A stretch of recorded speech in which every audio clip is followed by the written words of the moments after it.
Madharaasi Telugu film review by all rounder star Ballem Venumadhav. Cinema నిడివి 2 గంటల 48 నిమిషాల యాక్షన్ థ్రిల్లర్. ఇది UA16+ వచ్చినటువంటి సెన్సార్ సర్టిఫికేట్తో వచ్చిన ఈ సినిమాకి విడుదల తేదీ సెప్టెంబర్ 5, 2025.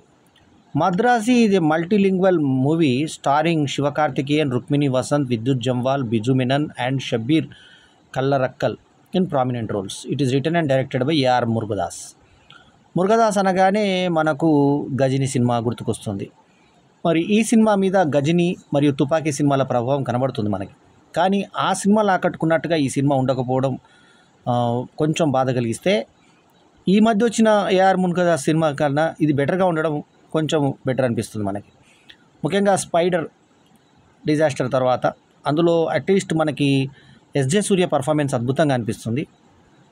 తర్వాత సికిందర్, రష్మిక మండోన లాంటి స్టార్ హీరోయిన్ని చంపేసరికి ఆ సినిమాలో కథ ప్రకారంగా జనాలు ఒక్కసారిగా సల్మాన్ ఖాన్, సల్లుబాయ్ ఉన్నా కూడా ఆ సినిమా ఎటువంటి వర్కౌట్ చేయలేకపోయింది.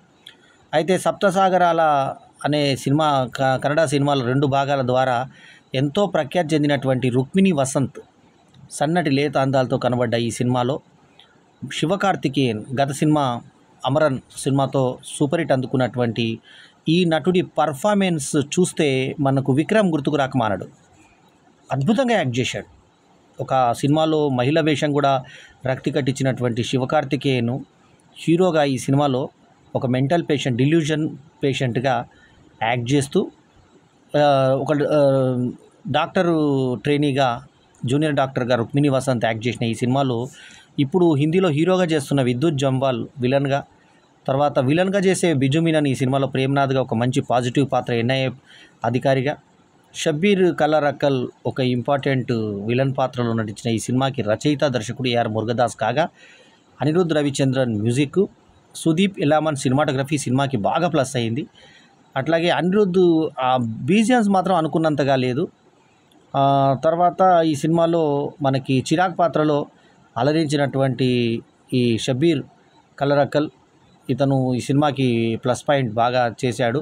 అట్లాగే విద్యుత్ జంవాల్ హీరోతో సమానంగా, ఇంకా ఎక్కువ మాట్లాడితే కొంచెము ఎక్కువ కూడా అయిపోయింది, అతి కూడా అయిపోయింది వీళ్ళ ఫైట్. సో ఈయన కొట్టడం, ఆయన కొట్టడం, ఆయన కొట్టడం, ఈయన కొట్టడం, ఇలా కొట్టుకోవడమే ఉంటుంది సినిమా అంతా. రఘురామ్ ఉరఫ్ రఘు అని పిలుస్తున్నటువంటి హీరో క్యారెక్టర్లో శివకార్తికేయన్ జీవించేశాడు, ఉతికారేశాడు క్యారెక్టర్ని. అట్లాగే మాలతని క్యారెక్టర్లో జీవించేసింది రుక్మిణి వసంత్. ప్రేమనాథ్ క్యారెక్టర్లో బిజు మీనన్ కూడా జీవించేశాడు.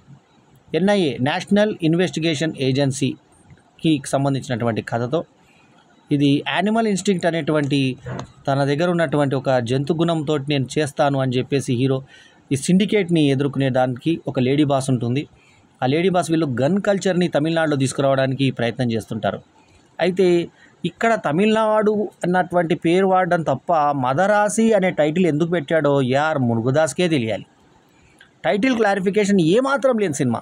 పైగా దాని మీద ఎన్నో విమర్శలు వచ్చాయి. సౌత్ ఇండియా అంతా తెలుగు అంతా మద్రాసి అని అన్నారని ఒకప్పుడు మన తమిళనాడులో ఉండే తెలుగు వాళ్ళు, ఆ తర్వాత ఆంధ్రప్రదేశ్ అయింది, ఆ తర్వాత తెలంగాణ కూడా డివైడ్ అయింది. ఇవన్నీ అయిన తర్వాత మళ్ళీ మద్రాసి అని చెప్పి కొత్త ఇది తీసుకొచ్చి కొంచెం కాంట్రవర్సీతో కొంచెం జనాలు మాట్లాడుకుంటారన్న ఉద్దేశంతో మొత్తానికి ఆ కాంట్రవర్సీ తీసుకొచ్చారు తెరలోకి.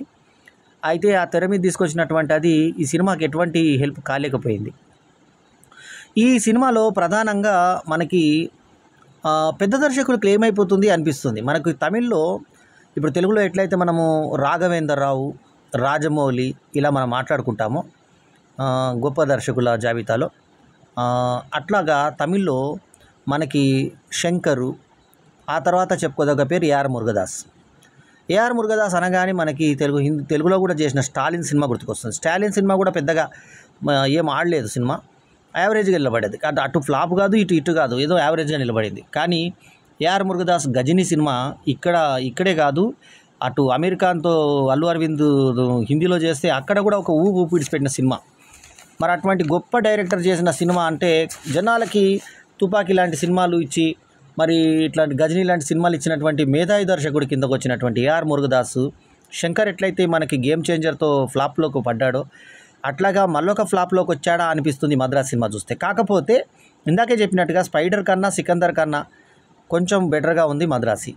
గమనిస్తే మీరు స్పైడర్ తర్వాత దాని తర్వాత వచ్చినట్టు గేమ్ చేంజర్ అర్రులు 2 కూడా కలిసి రాలేదు ఆయనకి. సో మదరాసి అని తీసుకున్నాడు ఈ సినిమాకి. సరే, ఇక సినిమా కథలోకి వద్దాం. ఒక మెంటల్ పేషెంట్, డిల్యూషన్ పేషెంటు తన ప్రేయస్ వదిలిపెట్టిపోతే చచ్చిపోవాలనుకుంటాడు. ఇది బిజు మీనన్ అనే ఎన్ఐఏ అధికారి, అతను అనుకోకుండా గాయపడితే, ఆ గాయపడ్డాడు అతను ఒక పెద్ద ఫ్యాక్టరీని పేల్చాలనుకుంటాడు. కూలీ సినిమాలో రజనీకాంత్ రీసెంట్గా వచ్చిన కూలీ సినిమాలో లాగా.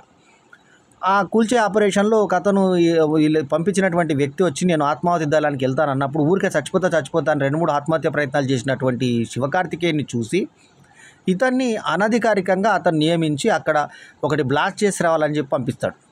ఎవరైతే లవర్ కోసం ఇతను ఆ మధ్యలో ఆ లవ్ బ్యాక్డ్రాప్ గజనీ సినిమాలో వచ్చిన స్క్రీన్ ప్లే లాగా మధ్యలో చూపిస్తారు. ఈయనది ఏంటంటే ప్రాబ్లము, 14 మంది కుటుంబ సభ్యులు ఒకేసారి ఇతని కళ్ళ ముందే ఒక బస్సుకి కరెంటు తగిలి అగ్ని ప్రమాదం జరిగి చచ్చిపోతారు. ఇతను కాపాడలేకపోతాడు. రఘు అని వాళ్ళు అరుస్తుంటే కాపాడలేకపోతారు. తల్లి, తండ్రి, పెద్దనాన్న, పెద్దమ్మ, అత్తయ్య, బామయ్య, బావమరిది, తాత అందరూ ఉంటారు అందులో. సో సీనియర్ యాక్టర్లు కనబడతారు. మనకు గ్రూప్ ఫోటో కూడా చూపిస్తారు మనకి. సో ఈ రకంగా జరిగినటువంటి సంఘర్షణలో ఈ పిల్లాడు చిన్న టీనేజ్ టైంలో ఇది జరిగినప్పుడు షాక్ అయిపోతుంది. అతనికి డిల్యూషన్ పేషెంట్ అయిపోతాడు. ఎవరైనా అటువంటి ప్రమాదమైన పరిస్థితులు ఉన్నప్పుడు తన తల్లిని చూసుకుంటాడు, తన తండ్రిని చూసుకుంటాడు, తన అన్నని చూసుకుంటాడు, తన మామని చూసుకుంటాడు, తన తాతని చూసుకుంటాడు, తన వాళ్ళు అనుకొని దగ్గర తీసుకుంటాడు. ఆ రకంగా మనకి హీరోయిన్ ఇంట్రడక్షన్ సీన్లో ఆమె ఒక మెడికల్ స్టూడెంటు, జూనియర్ డాక్టర్, అప్పుడే ట్రైనింగ్ అవుతూ ఉంటుంది. ఆమె డెంటల్ డాక్టర్గా ట్రైనింగ్ అవుతూ ఉంటుంది. అయితే ఆమె నిలబడ్డప్పుడు ఒక అతన్ని దారి దోపిడీ చేస్తున్నటువంటి వ్యక్తులు చూసి నాన్న అని చెప్పి దగ్గరికి వెళ్తాడు. అతను నాన్న కాదు. ఈమె అతని అడ్రస్ కోసం వెళ్తే ఆయన నాన్న కాదు, ఎవరో నాయన అంటే నేను ఏమనలేకపోయాను అని చెప్పేసి అన్న తర్వాత అప్పుడు తెలుస్తుంది ఆయనకు పేషెంట్. అయినా సరే ఆ అమ్మాయి ప్రేమిస్తుంది. అయితే ఎవరి ప్రాబ్లం కూడా తన ప్రాబ్లం అనుకుంటాడు. మామ అంటాడు, బావ అంటాడు, అక్క అంటాడు, తమ్ముడు అంటాడు. అట్లా ఆమె ఒక హాస్పిటల్లో ట్రీట్మెంట్ చేస్తున్నప్పుడు డాక్టర్ ఇతనికి చెప్తాడు, వెళ్ళక అక్కడికి, నువ్వు మానసిక పేషెంట్ వెళ్ళకు అంటే. 40 మంది యాక్సిడెంట్ అయినటువంటి దాంట్లో ట్రీట్మెంట్ ఇస్తూ హీరోయిన్ ఇతన్ని కలవడానికి నిరాకరిస్తే అతను ఆమె మంచినీళ్ళ బాటిల్ ఒక్కటి ఇచ్చిపోమంటే అక్కడికి వెళ్ళేసరికి మామ, తాత, బావ అనుకుంటా 40 మందిని రక్షిస్తాడు. తర్వాత ఒక అమ్మాయికి యాసిడ్ పోస్తుంటే అక్కడ నిలబడి కూడా ఇతను చూడకపోతే వాళ్ళ చెల్లెలు వీడియోలు చూసి ఇక మీ ప్రియుడు ఇక్కడ ఉన్నాడంటే ఆయన కాదు, ఉంటే కాపాడేవాడంటే నేనే కానీ మారిపోయాను నేను నీకోసం, నువ్వు ఆ 14 మంది ప్రేమ నీలో చూసుకున్నాడని డాక్టర్ చెప్తాడు. చెప్పిన తర్వాత అయ్యో నేను జనాలకు ఉపయోగపడి ఈ వ్యక్తి నా వల్ల ఉపయోగపడకుండా పోతుండే అని చెప్పి హీరోయిన్ ఇడిచిపెట్టి వెళ్ళిపోతుంది. ఎందుకు వెళ్ళిపోతుంది అనేది మురుగదాస్కి మాత్రమే తెలుసు, ఎవరు తెలియదు. సో అట్లా ఎవరైనా ఇడిచిపెట్టిపోతారా? అతను మార్చే ప్రయత్నం చేస్తుంది లేదా సాయం చేయమని చెప్తుంది, కానీ ఇడిచిపెట్టిపోతే వాడు ఏమైపోతాడు? మరి ఆ 14 మందిని ఈమెయిల్లో చూసుకున్నప్పుడు భగ్న ప్రేమికుడు చావాలనుకోడా? వచ్చిన తర్వాత పట్ట కొడుతుంది. మళ్ళీ ఆమె ఎందుకు పోయింది, ముందు ఆమెను కొట్టాలి మనం. సో ఆమెను పంపించినందుకు డైరెక్టర్ను అనాలి మనం. సో అటువంటి పరిస్థితుల్లో ఇతను ఎన్ఐఏకి ఉపయోగపడతాడనే ఒక అంశంతో, అంటే చావబోతున్నటువంటి వాడిని అనే సౌదా అని ఒక పిక్చర్ ఉంది ఇందులో. ఆ సినిమాలో కథ ఏంటంటే, ఆత్మహత్య చేసుకోవాలనుకున్నటువంటి వ్యక్తికి 1 year నా దగ్గర బ్రతుకు, నీకు పని చెప్తాను, ఆ పని చేసేసి చచ్చిపోదును అని చెప్పిన తర్వాత అతనికి బతుకు తీపి ఏర్పడిన తర్వాత అతను వదిలిపెట్టేస్తాడు. లాస్ట్లో పెద్ద సినిమా, ఎప్పుడో వచ్చిన సినిమా సౌదా. ఆ కథాంశం ప్రకారంగా ఇందులోనేమో సమాజానికి ఉపయోగపడే పని చేయి, ఆత్మహత్య చేసుకునే బదులు అనే ఒక మంచి అంశాన్ని ఇందులో పెట్టిన తర్వాత తీరా ఈ ఆమె లవరు వెతుక్కుంటూ ఎన్ఐఏ కలబడి ఆమెకి నా ఎన్ఐఏ అనే అధికారి అడ్రస్ తెలిసింది. కలలో మురుగదాస్ చెప్పి ఉంటాడు. ఇక వచ్చి ఈయనని వెతుక్కుంటూ వచ్చింది. అప్పటిదాకా ఇడిచిపెట్టిపోయిన ఆమె అప్పుడు వచ్చింది. ఎందుకు వచ్చిందనే తెలియదు మనకు, సినిమా కోసం రావాలి. ఆ తర్వాత వీళ్ళు ఆ ఎన్ఐఏ ఒక రహస్య స్థావరంలో ఉంటారు. ఆ రహస్య స్థావరంలో నువ్వు ఉంటే మేము వచ్చి దాడి చేస్తారు, కాబట్టి నువ్వు వెళ్ళి ఏజెన్సీలు అంటే ఏజెంట్స్ అంతా మన టపాకాయలు పేల్చుకుంటూ పోతాడు విలన్. ఎవరు అట్లా ఎవడన్నా పిలుస్తాడా? వాళ్ళిద్దరు విలన్స్. ఆమెకు లేడీ డాన్, ఆ లేడీ డాన్ మంచి మంచి వక్షాలతోటి, మంచి బిరుదులతో, మంచి పర్సనాలిటీతో ఉంటుంది. ఆమెను వాకింగ్ చేస్తూనే సెడ్యూసింగ్గా ఉంటుంది మనకి. సో అట్లా ఆమె వస్తుంటే ఆమె చేతి కింద విరాటును చిరాగులు ఇద్దరు విలన్స్ ఉంటారు. విరాట్ పాత్రనేమో మన విద్యుత్ జంవాల్ పోషించాడు, అద్భుతంగా సరిపోయాడు అన్న కండలు కావరాలతోటి. అట్లాగే షబీర్ వచ్చి చిరాగ్ పాత్రను పోషించాడు. వీళ్ళిద్దరు కలిసి గన్ కల్చర్ తీసుకురావాలి, అంటే గన్లు అవసరం లేకపోయినా అలవాటు చేసి జనాలకి ఆ గన్ డిమాండ్ తమిళనాడులో పెట్టాలన్న ఉద్దేశంతో చేస్తే, దీన్ని ఆపడానికి కోసం ఎన్ఐఏ చీఫ్ ప్రేమనాథ్ ట్రై చేయడము, దానికి ఇతను సహకారం తీసుకోవడం. అతనికి ఒక కొడుకు కూడా ఉంటాడు. ఆ కొడుకు ఈ ప్రయత్నంలో ప్రాణాలు కోల్పోతాడు. లాస్ట్కి ఇక్కడికి వచ్చేసి చిన్నపిల్లలు టపాకాయలు పేల్చినట్టు పేల్చేసి టక్క వచ్చేసి ఈ ఎన్ఐఏని దాడి చేసినప్పుడు అక్కడ హీరోయిన్ ఎత్తుకెళ్తే మళ్ళీ ఆ హీరోయిన్ని కాపాడుకోవడం కోసం ఇతను రావడం, ఇంతలో నువ్వు మనుషుల్ని కాపాడలేకపోయావు కాబట్టి ఈ పదవిలో నేను తీసేస్తున్నానని మళ్ళీ చిన్నపిల్లలకు చెప్పినట్టుగా బిజు మీనాన్ని కూడా తీసేయడం, ప్రేమనాథ్ని తీసేయడం, ప్రేమనాథ్ ఇతను పట్టించేయడం. అప్పటికి హీరోయిన్ వీళ్ళు ఎత్తుకెళ్ళిపోవడం, హీరోయిన్ ఎత్తుకెళ్ళినప్పుడు రేపు కూడా చేయకుండా జాగ్రత్తగా పెట్టుకొని ఒక దగ్గర ఆమె బాత్రూమ్ ఎట్లా పోతుంది, మలమూత్రాలకు ఎట్లా పోతుంది ఏమి తెలియదు మనకు. ఒక దగ్గర పడుకోబెడతారు అంతే, కూర్చోబెడతారు ఆమెని. ఆ తర్వాత హీరో వెళ్ళి ఆమెను కాపాడుతుంటే మంట పెట్టేస్తాడు హీరోయిన్కి, తర్వాత కాల్ చేస్తారు. ఈ మధ్య నేపథ్యంలో పిల్లాడు కోడు స్కూల్లో అందరినీ బెదిరిస్తుంటే బొమ్మ తుపాకి అనుకో నిజమే తుపాకితో బెదిరిస్తుంటే ఇతను బుల్లెట్లు తిని అతన్ని కాపాడతాడు. అతన్ని కాపాడి అతని మీద కేసు రాకుండా కాపాడి తనకు ఏం పేలలేదని చెప్పేసి జనంకి చెప్తే హీరోయిన్ వచ్చిన తర్వాత నువ్వు ఆ రోజు దెబ్బలు బుల్లెట్లు తగిలాయని నీకు అని ఆశ్చర్యపోతుంది. మొత్తానికి ఏంటంటే మాలతి అనుకుంటే ఆమె ప్రేమ కోసం లాస్ట్కి ఎంత కష్టం అంటే చంపేస్తాను అన్నందుకు పేల్చేస్తాడు అంతకుముందు షబీర్ని, అంటే చిరాగ్ బతుకున్నాడని తెలిసిన తర్వాత మళ్ళీ ఇతను విద్యుత్ జంవాళ్ళు ఎవరైతే ఉన్నారో ఇతను వెతుకుతూ వస్తాడు. తర్వాత అతను బతుకున్నాడని చెప్పి ఇక్కడ ఒక ఇన్ఫార్మర్ ఉంటాడు, అక్కడ ఒక ఇన్ఫార్మర్ ఉంటాడు. ఆ ఇన్ఫార్మర్ని చంపడం అదంతా చిరాగు బతుకున్నాడని తెలిసిన తర్వాత ఇక ఇతను ఎవరైతే మన విరాట్ ఉంటాడో ఆ విరాటు వీళ్ళ వెంటబడి నువ్వు మాట అన్నందుకు చంపేసావు కదా, ఇప్పుడు నీ ప్రియురాలను చంపుతాను నువ్వేం చేస్తావు అంటే మాలతి అని ఇతను అతను పర్ఫార్మెన్స్ ఏదైతే శివకార్తికేయన్ చూపించాడో వీళ్ళ బక్వాస్ లాంటి ఫైట్ ఉంటుంది. ఎందుకంటే ఈయన కొడతాడు ఆయన కొడతాడు ఇదే ఉంటుంది. శ్రీకర్ ప్రసాద్ లాంటి సీనియర్ ఎడిటర్, నాకు తెలిసి శ్రీకర్ ప్రసాద్ చేసిన ఎడిటింగ్లో నాకు నచ్చని సినిమా ఇదొక్కటే ఎడిటింగ్ వైజ్గా. ఎందుకంటే చాలా ట్రిమ్ చేయాల్సిన పరిస్థితి ఉంది, ఫైట్లు కూడా అంత మరీ ఎక్కువైపోయింది ఫైట్స్. శ్రీకర్ ప్రసాద్ అంటే ఇంటర్నేషనల్ పేరు ఉన్నటువంటి ఎడిటర్, అతను చేసిన కెమెరా వర్క్ చాలా బాగుంది, ఎడిటింగ్ మాత్రం చాలా చేయాలి. ఎడిటింగ్ మరి తొందరపడి రిలీజ్ చేశారో లేకుంటే మరి దర్శకుడి ప్రమేయం ఉందో మరి ఎడిటర్ శ్రీకర్ ప్రసాద్ ఎక్కువ పట్టించుకోలేదో తెలియదు మనకు, కానీ శ్రీకర్ ప్రసాద్ ఎడిటింగ్ లాగా అయితే లేదు ఈ సినిమాకి. ఎవరో ట్రైనర్ కొత్త అతను చేసినట్టుకుంది. సిండికేట్ మీద చేసినటువంటి ఈ ఒక వ్యక్తిగతంగా అతను మద్రాసి అనేటువంటి పదం ఎక్కడా రా సినిమాలో, అదొక ఆశ్చర్యం. తమిళనాడుకు సంబంధించినటువంటి ఆ గన్స్ని ఆపాడు ఇతను మద్రాసి అంతే. దానికి టైటిల్ క్లారిఫికేషన్ ఏ రకంగా ఉందో మురుగదాస్కే తెలియాలి. మురుగదాస్కి ఏమవుతుందో మనకు అర్థం కావట్లేదు. సికిందర్ కన్నా కొంచెం బెటర్ ఉంది ఈ సినిమా అంతే. రఘుపాత్రలో శివకార్తికేయన్ నటన ఎన్నదగింది. అమరన్ హిట్ ఈ సినిమాకి సూపర్ డూపర్ హిట్ అయిన అమరన్ ఈ సినిమాకి మనకు ఓపెనింగ్స్కి తీసుకురావడానికి ఉపయోగపడింది. మొదటి రోజు, రెండో రోజు, మూడో రోజు కూడా స్ట్రాంగ్గా ఉందంటే కారణం శివకార్తికేయన్ పర్ఫార్మెన్స్, ఆయన ఏఆర్ మురుగదాస్కున్న మార్కెట్ వాల్యూ, ఈ రెండు. ఇక హీరోయిన్ ఆమె ముందుగా చెప్పినట్టుగా ఆమె ఎక్స్పోజ్ చేసే హీరోయిన్ కాదు రుక్మిణి వసంత్, అయినా కానీ ఆమె పిరుదులు, ఆమె షేపు అది కొంచెం సెక్సీగా ఉంటుంది మనకి. ఆ లాస్ట్కి తోచినప్పుడు కింద పడ్డప్పుడు ఉల్టా పడ్డప్పుడు ఆమె కాళ్ళు అవి అన్నీ మనకు కనబడ్డము, అదంతా టైట్ ఫిట్లతో ఉండడము, ఆమె బాడీ మనకు అర్థమైనట్టుగా ఉంటుంది, సన్నటి అందం కాబట్టి చూడడానికి బాగా ఎరోటిక్గా ఉంటుంది ఆ అమ్మాయి ఫిజిక్.